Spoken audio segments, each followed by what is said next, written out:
আমাদের কার্যক্রম সবগুলো স্টপ করে আমরা মসজিদে গিয়ে আমরা ওনাদেরকে রাঙ্গুনিয়ায় রাজনগর ইউনিয়ন যুব সেনার অভিষেক অনুষ্ঠান। চট্টগ্রামের রাঙ্গুনিয়া উপজেলার বাংলাদেশ ইসলামী যুব সেনা ১ নং রাজনগর ইউনিয়ন শাখার নতুন কমিটির অভিষেক অনুষ্ঠান ও মহান বিজয় দিবস উদযাপন উপলক্ষে আলোচনা সভা অনুষ্ঠিত হয়েছে।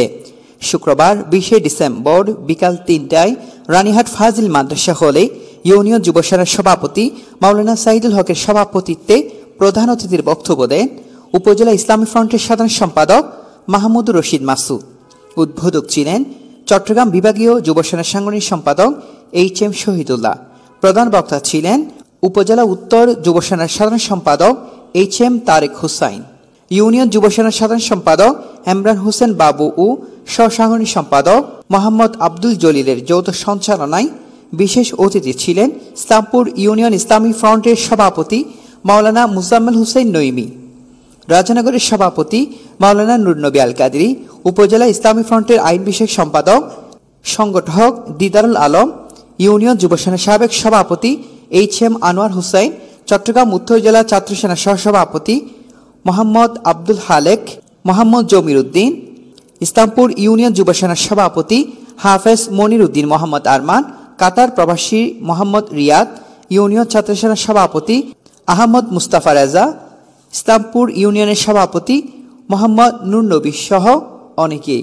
বক্তারা আগামীতে ইউনিয়ন ও ওয়ার্ড যুব সেনাকে আরও শক্তিশালী করার আহ্বান জানান। এছাড়া মুফতি গিয়াসউদ্দিন আত-তাহিরির বিরুদ্ধে মিথ্যা ও ষড়যন্ত্রমূলক মামলার তীব্র নিন্দা ও প্রতিবাদ জানান। তৈবুল ইসলাম, নিউজ রাঙ্গুনিয়া। আমাদের আসলে এখনো বক্তব্য দিব ওরকম পরিবেশ তৈরি হয়নি। নিজের ভালো লাগবে বক্তব্য দিতে, আমি এই বক্তব্যের জন্য প্রশিক্ষণ নেবো, আমি সুন্দর রূপে বক্তব্য দেবো, এরকম আমার মধ্যে একটা আগ্রহ জন্ম নেব ওই দিন, যেদিন দেখবো যে আমাদের পরিপূর্ণতা আমরা দেখতে পাচ্ছি। ওই দিন করেছেন তাদের আন্তরিকতা, দীর্ঘদিনের আন্তরিকতার ফল আমরা আজকে দেখতে পাচ্ছি। এতগুলো যুবক একসাথে হয়েছে সুন্নিয়তের রাষ্ট্র, সুন্নিয়তের সমাজ প্রতিষ্ঠার জন্য একটা স্বপ্ন নিয়ে আজকে যে যুব সেনা অগ্রযাত্রা করেছিল, আজকে ওয়ার্ড পর্যায়ে, ইউনিয়ন পর্যায়ে তার প্রভাব আমরা দেখতে পাচ্ছি।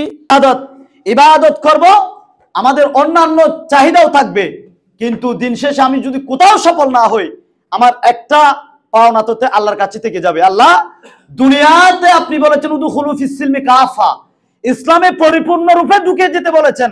সেখানে আমি আমার সিয়াসত, আমার লাইফ পদ্ধতির যাবতীয় কর্মকাণ্ডগুলো আমি ইসলামের মধ্যে রেখেছি।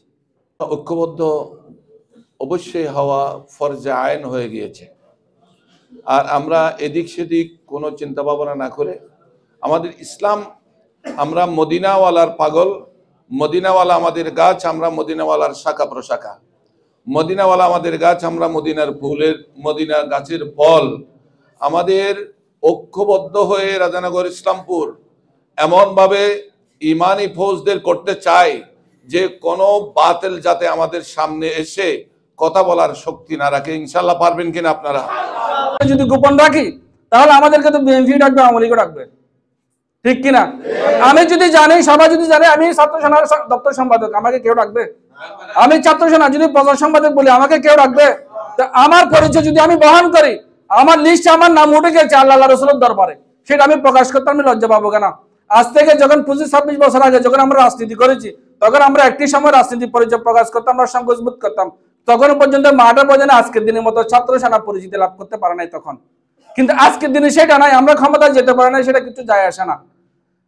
আমি বড় বড় রাজনৈতিক দলের টান্টার হতে নিতে পারি না, সেটা আমার কিছু যায় আসে না। আমি মন্ত্রী মিনিস্টার হতে পারি না, সেটা আমার কিছু যায় আসে না। আমি আজকের দিন পর্যন্ত 25 বছর রাজনীতি, আমি সব জায়গায় সৎভাবে আমি প্রতিষ্ঠিত হয়েছি, সেটা আমার জন্য আলহামদুলিল্লাহ।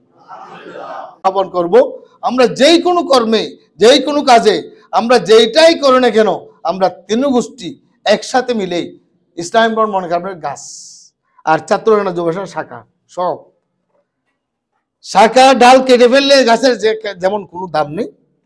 আমি মনে করি ছাত্র সেনা যুব সেনা যদি ইসলাম ফ্রন্টের দুই পাশে না থাকে, তাহলে ইসলাম ফ্রন্টের কোনো দাম হয় না। এই প্রোগ্রাম অন্য প্রোগ্রামের চেয়ে ভিন্ন, অন্য মানব গড়া প্রোগ্রাম চেয়ে ভিন্ন। কেননা তারা রাজনৈতিক প্রোগ্রাম চলাকালীন ম্যাচ চলে, আর একদিকে নামাজ চলে, তাদের একদিকে বক্তব্য চলে, আর একদিকে আমাদের মসজিদে নামাজ চলে। তারা নামাজের খবর রাখে না, তারা কোনো ইবাদতের খবর রাখে না। আর ইসলামী সংগঠনের ডুগে উপকৃত হচ্ছে আমরা রাজনীতি করি, আমরা নামাজ পড়ি সময় মতো, আমরা নামাজ আদায় করি এবং আমরা সবার খবর রাখি। কথা বলুন ঠিক কিনা?